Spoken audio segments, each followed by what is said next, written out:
Welcome to Backstage with Richard Ridge. SAG-AFTRA Foundation and BroadwayWorld continue their partnership with a filmed conversation Q&A series which celebrates the vibrant theater community here in New York City and its union actors who work on stage, screen, and TV. This event, which is coming from the NYIT Auditorium on Broadway, is a special conversation with one of the greatest actors of his generation, appearing in everything from Shakespeare to Broadchurch to being the 10th Doctor on the worldwide phenomenon known as Doctor Who. And now he is making his U.S. stage debut as Richard II as part of the Royal Shakespeare Company's King and Country, Shakespeare's Great Cycle of Kings, currently playing at BAM. Please welcome David Tennant. Let's talk of graves, of worms, and epitaphs.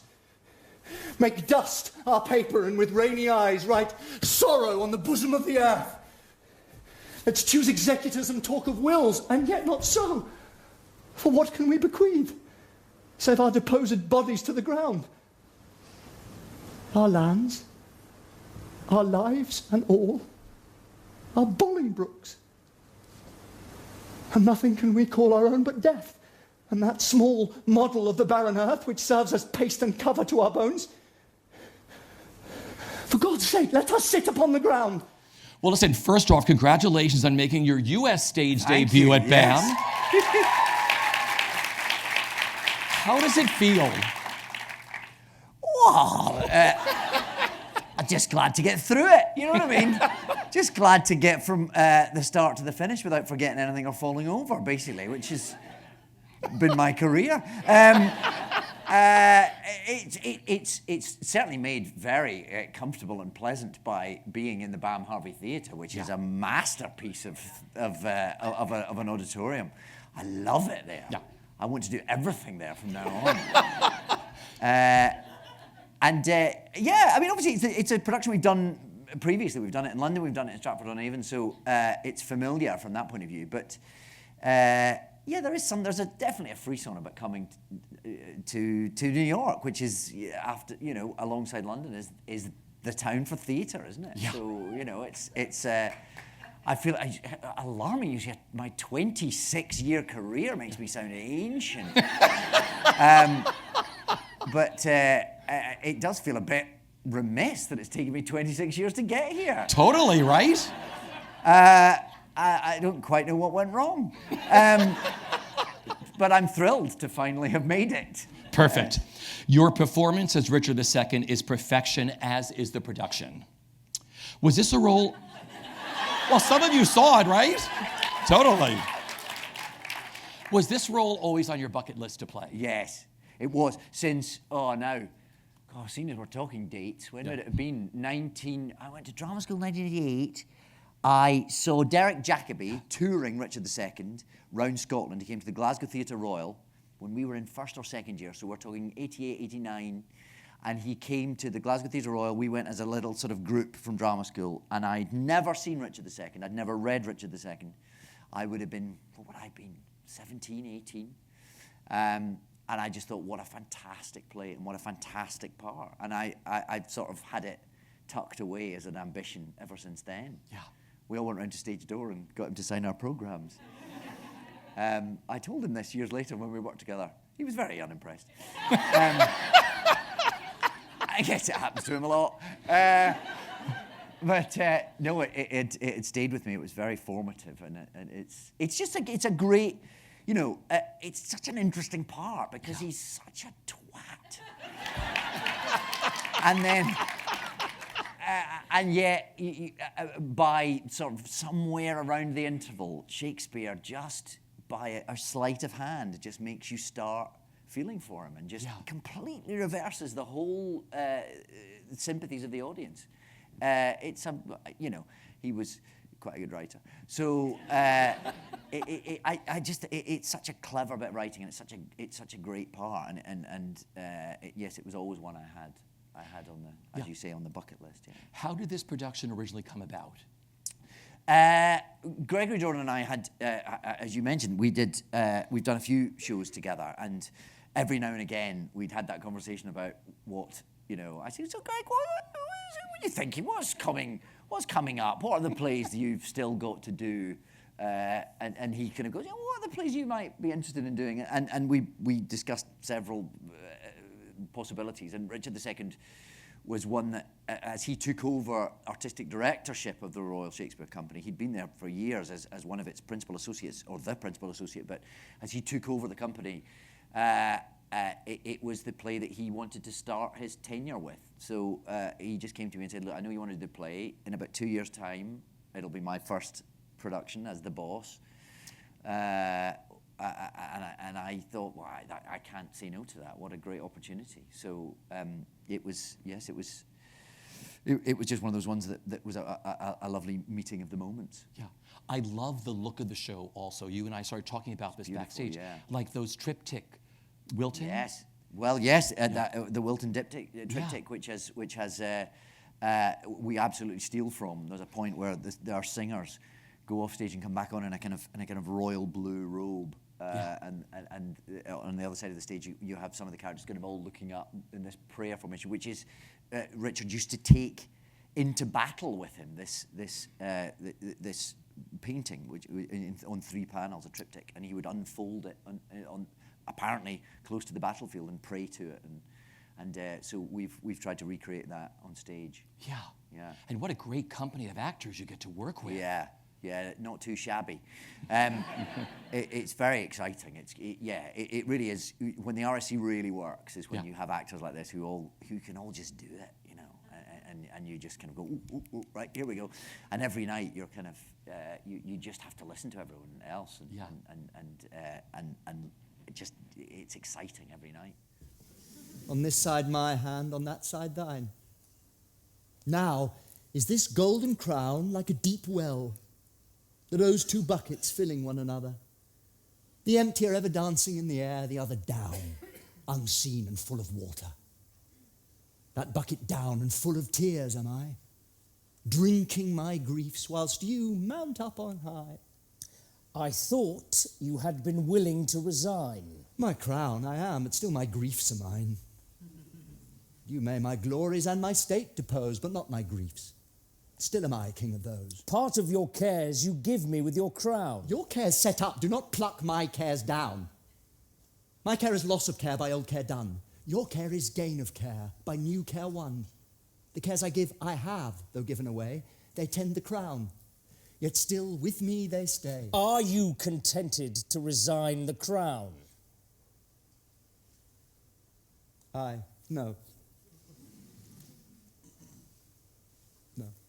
I read where you said, I feel safer in theater. But then there's the process of actually doing theater. Yeah. Are you still scared? Terrified. Every single time. Every single time. I do wonder, yes. It's weird.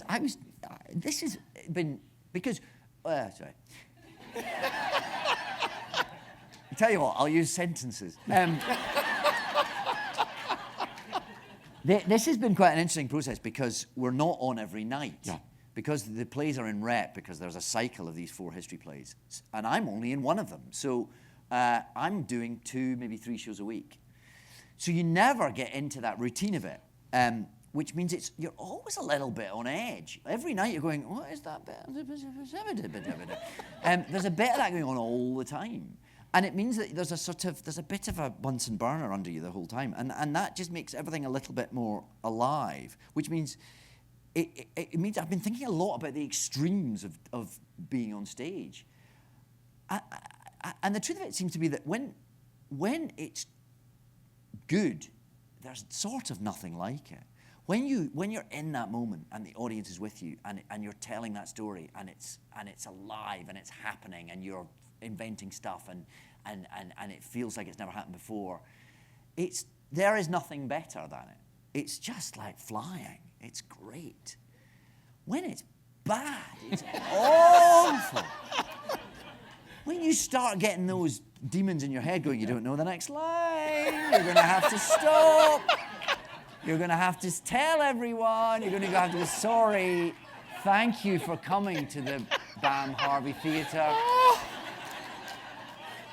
but now you're going to have to go home because I don't know what I've got to say next. I've just shat myself.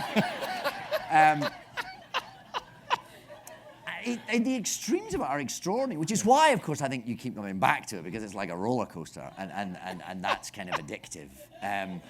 But yeah, every first night, I think, why am I doing this? This is horrible. Nothing about this is pleasant. I'm standing backstage about to sort of torture myself. But then, of course, when it works and it happens, and you think, this is how to tell stories. This is exciting. And it's the same experience when I'm in an audience. Bad theatre is like having things poked under your fingernails. And you're sitting in an uncomfortable seat, and you've paid $15 for a drink, and and you hate the fact that you bought a program and wasted money because you hate these actors. Why? I don't care that they've been in The Good Wife. I hate them.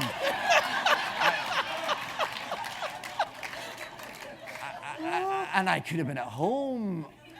I could have been on the PlayStation. What am I doing here? But when it's good, it's more exciting than anything else. And I think the extremes of theatre are the same if you're in an audience or if you're in it. None of that brings me to any conclusion. It's just an observation. And it's a great one. I think the act of doing a show intermittently has brought it home to me all the more keenly. So it depends, if I have a good night, I come up thinking, what's next? Come on, back on stage. If I have a bad night, thinking, never doing that again. Funny, isn't it? The life of an actor. Yeah. But you always come back for more. So far.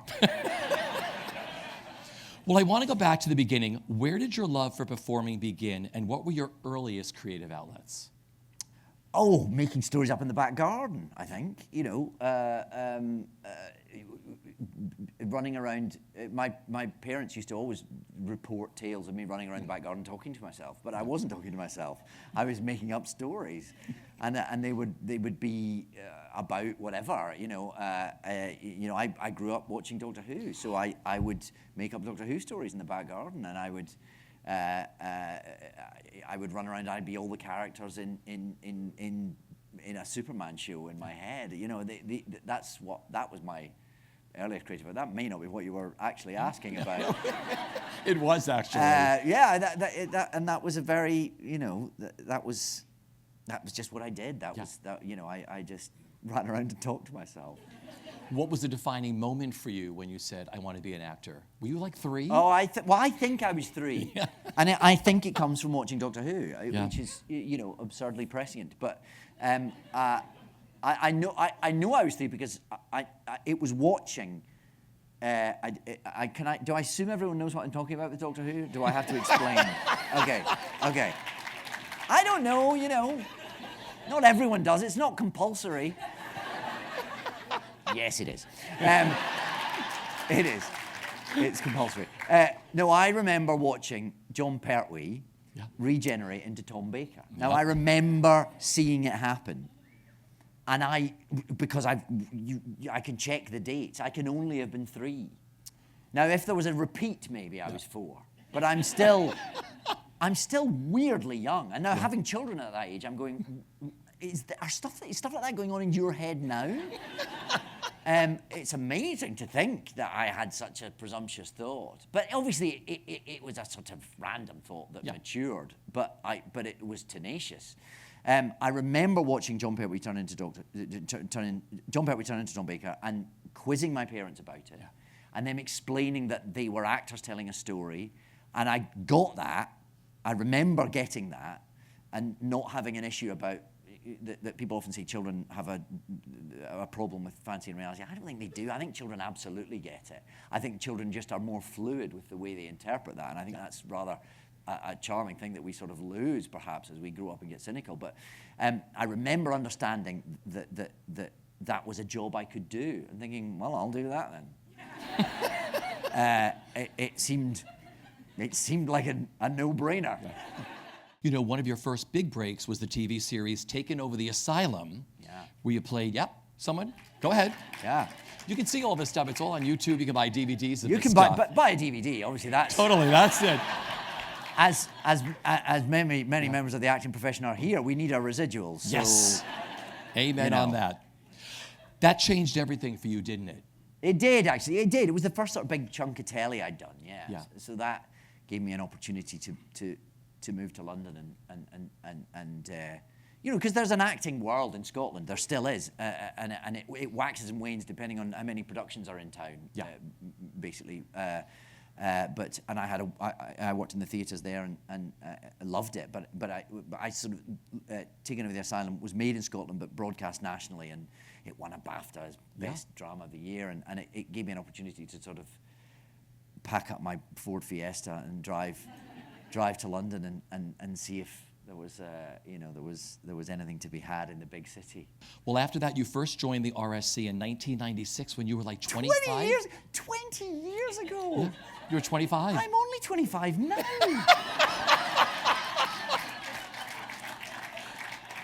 It's true, though. I keep having this conversation with my wife. I say, I can still play early 20s. And she stopped agreeing with me.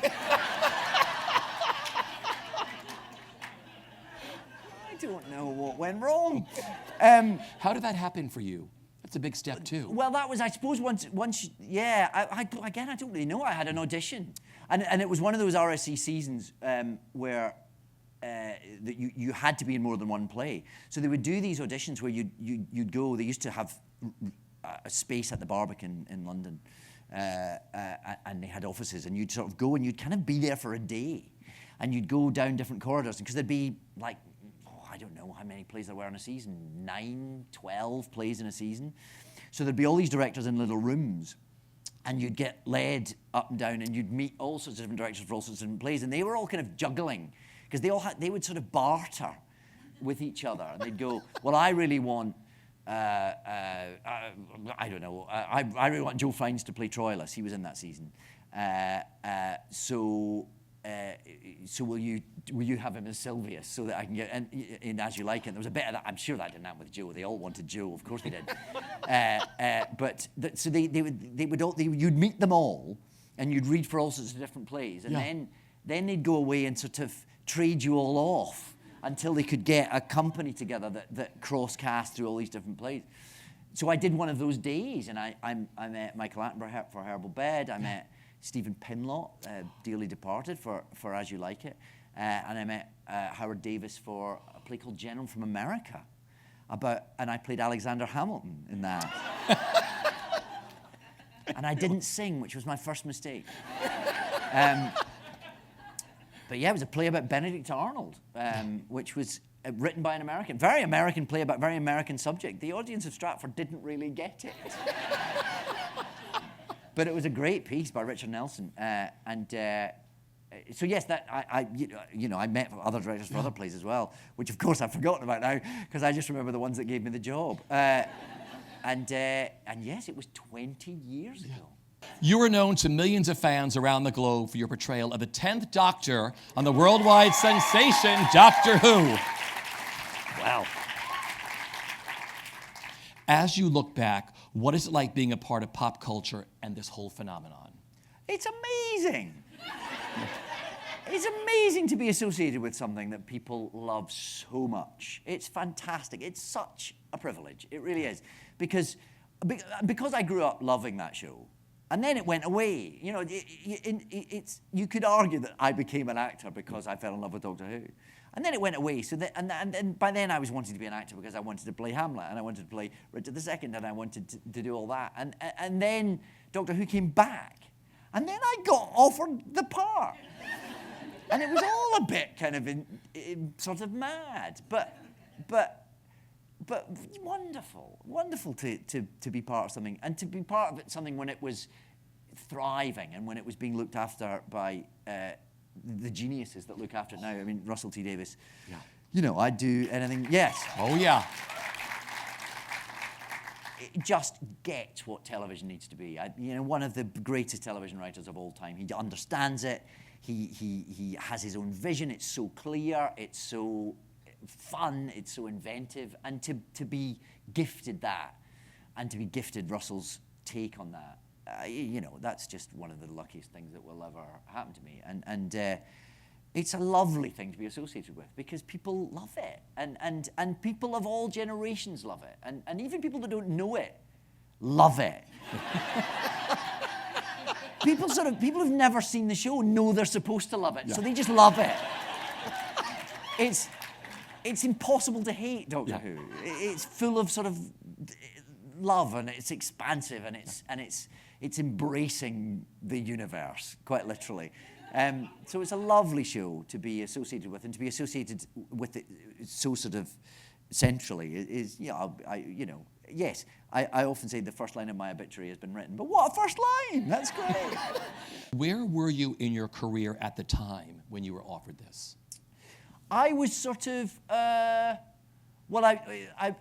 was, Casanova, which I was shooting at the time, or we'd just finished shooting, was the first time I'd played a big stonking lead part on the TV. And that had felt like a big step forward. Yeah. I'd been doing really nice parts in really nice shows, a couple in a row. So I'd sort of was on a bit of a roll, but it felt like, oh right, I'm sort of in this quite a lot now. I'm sort of in every day, and I've got to kind of,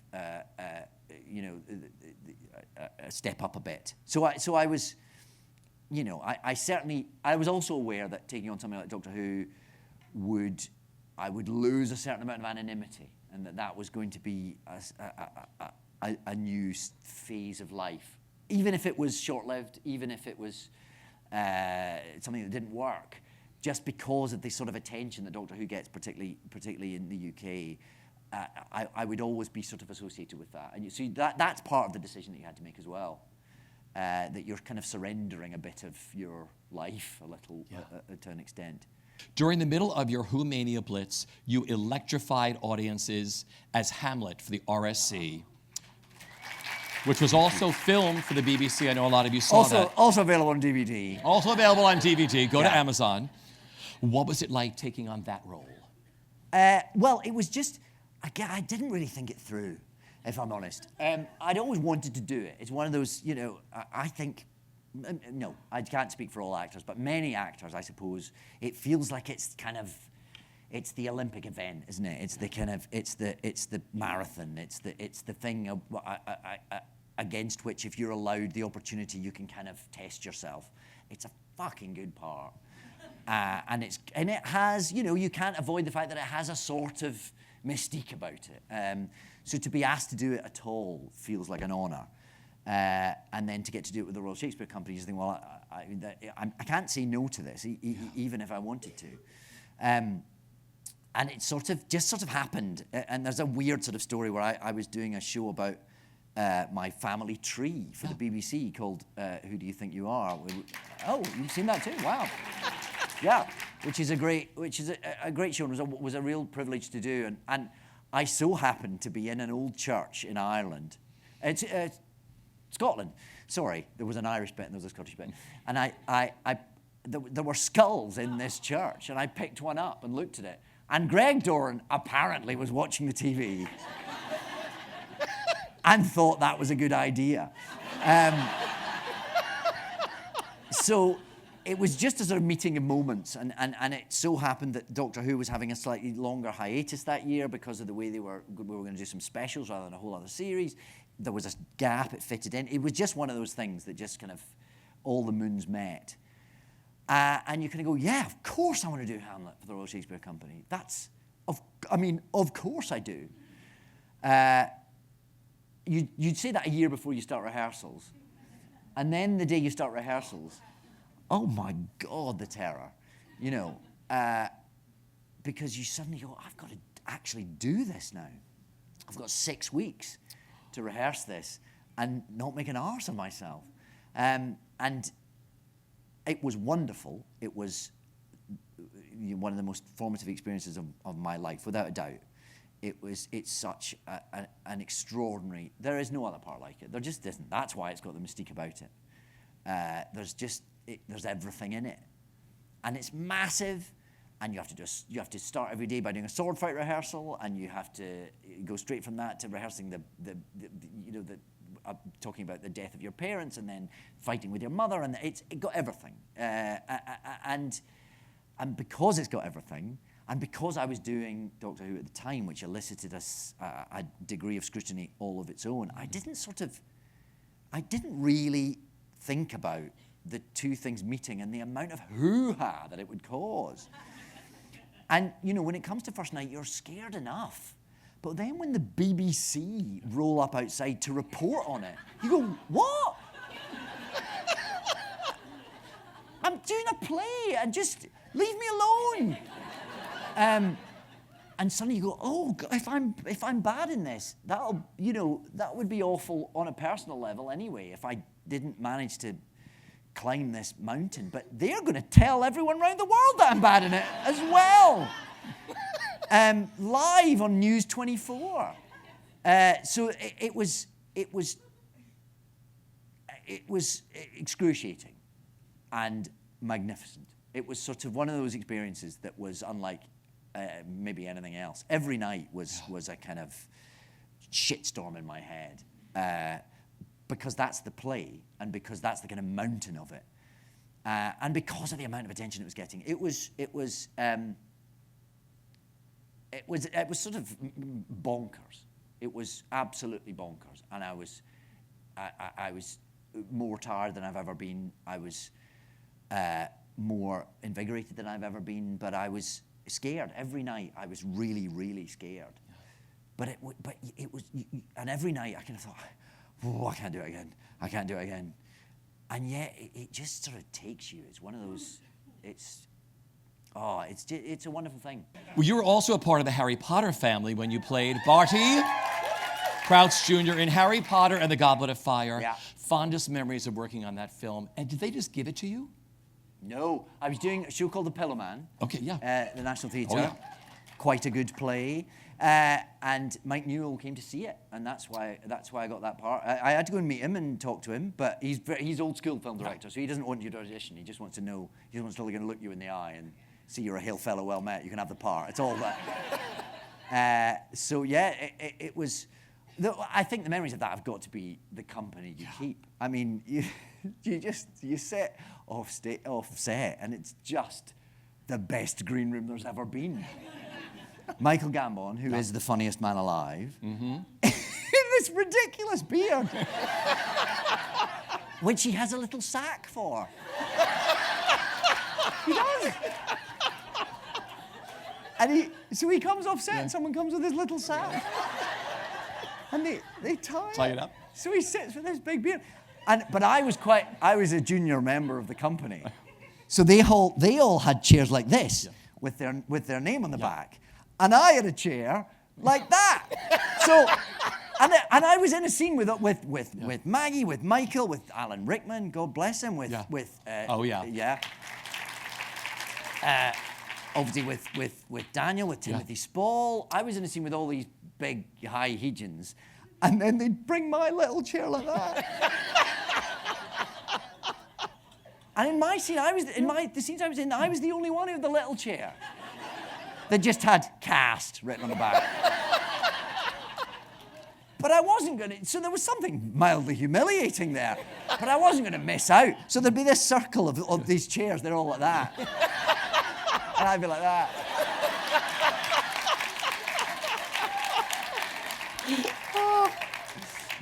But it was such good fun. Yeah. Because, I mean, Maggie Smith in a witch's hat is already funny.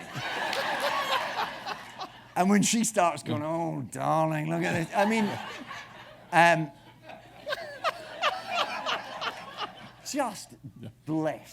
just bliss to be in that company and to be watching those people doing what they do and to be sort of a sightseer, you know. It was a hoot. You're also well known to legions of fans as Detective Alec Hardy on the critically acclaimed BBC crime series Broadchurch. Thank you. What attracted you to that? Do you know it's not a BBC series? It's not? Everyone in America thinks it's a BBC series because it plays on BBC America. Yeah. It's an ITV series. Oh, ITV series, Broadchurch. It has commercial breaks, but then BBC America show over here. So that's a weekend. Yeah. Yeah. What attracted you? Was it the role? Was it the story? It came to me through people that I knew. Chris Chibnall, the writer I'd worked with on Doctor Who, and I'd worked with on a TV movie called United, about the Manchester United Munich air crash. Yeah. A brilliant piece of writing. And James Strong, a director I'd worked with on Doctor Who, and again on United. We'd all worked together again on United. So they approached me, really. And I thought, well, if Chris and James are doing it, then I should probably look at this. And then Olivia Colman was cast, at which point you're going to go, oh, okay, I'll look at this. And you read that first script and you're going to go, oh yes, yeah, sure, this is great. So it was the people involved, and then of course it's the script. Yeah. Now you start filming season 3. Season 3, as soon as I finish here. Yeah. Can you? Not tonight. Yeah. I mean, in New York, generally. Yeah. Can you tell us anything? No, I don't know anything. I don't know, which is sort of easier, because then you don't have to lie about not knowing anything. This past November, you starred as the villainous Dr. Zebediah Kilgrave, otherwise known as the Purple Man. Yeah. Opposite Christian Ritter in the Netflix Marvel series Jessica Jones. I love Netflix because you can actually sit there and you can watch the whole series. Absolutely. You start at 8 o'clock at night and you say, I'm going to watch 2 episodes. And then at Netflix, it's like your next episode starts in 4 seconds. You're like, I'll watch one more. Yeah, watch. One more can't hurt. And then the sun comes up and you're like, oh my God, I'm done. Yeah. I know you've been a Marvel comic fan your whole entire life. So how much fun was this working on this? Oh, it's great fun because again, it was obviously inspired by Marvel comics. No Marvel comics that I knew. It's not one of the kind of marquee characters. It's it came through and I mean, Jessica Jones? Is she Spider-Woman? No, that's Jessica. That's a different Jessica. So I had to seek it out. If you've not read the original source material comic book, it's fantastic. By Brian Michael Bendis and Michael Gaydos. It's brilliant. So I read this thinking, this is going to, and it's already a TV series, and initially it's really quite loyal to that source material, and the scripts were great, and this extraordinary character who's got so much going on, who's got the most extraordinary superpower there's ever been, and chooses to use it just to have a really good time. It's brilliant. What a brilliant concept, because of course he could be taking over the world, and he could be, but it would sort of be too, I don't know where you'd go with that story. It's just great that he's so petty and he's so petulant, and there's quite a lot of Richard II going on there. There's quite a lot of parallels. Yeah. The entitlement, the sort of bubble of acquiescence that they live within. It was just a great character and a story really well told. I think Melissa Rosenberg, our showrunner, and our team of writers were really exceptional. My final question for you is, what is the best bit of advice that you've been given, either personally and professionally, that you live by?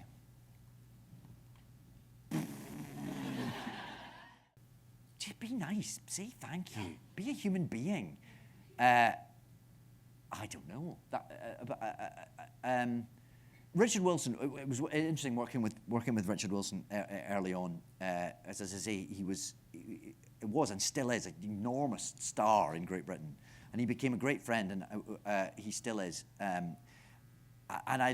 He never offered advice, but I just saw how you could be in the public eye and be absolutely gracious and be handle that beautifully, be appropriate, give sort of people what they were hoping for when they met you, and still maintain your own life and be your own person. And so that wasn't, Richard didn't sort of give me a spreadsheet on how to do that, but I think observing him was something, when something like Doctor Who then hit years later, and suddenly you have that thing and you can't go to the supermarket without people wanting to take your picture, and that's quite weird when that first happens, because there aren't classes on that in drama school. There probably should be. Yeah. I mean, it might not apply to everyone, but it's sort of, because you can't see it coming, and who knows when it's going to come, and it can happen, if it does happen, so quite unexpectedly, and that's quite difficult to deal with, actually, and because you sort of lose a bit of yourself. It gets kind of taken away and appropriated. So I was just watching how Richard handled that was very formative, and I continue to look to him for advice on many things. I want to thank you for one of the best nights. I've been doing this for a long time. This was really, Was it really the special. best? This was the best, right? Yeah. But can I tell Patrick, can I text Patrick Stewart and tell him mine was better than his? Oh, now you're getting scared. Now I'm getting scared. Yeah. I'm going to do it anyway. Do it anyway. No, but thank you on your night off from Richard II. If you you so haven't much. seen that, try to get a ticket. Thank you from the bottom of my heart, my friend. Thank you very much. The best. David Tennant.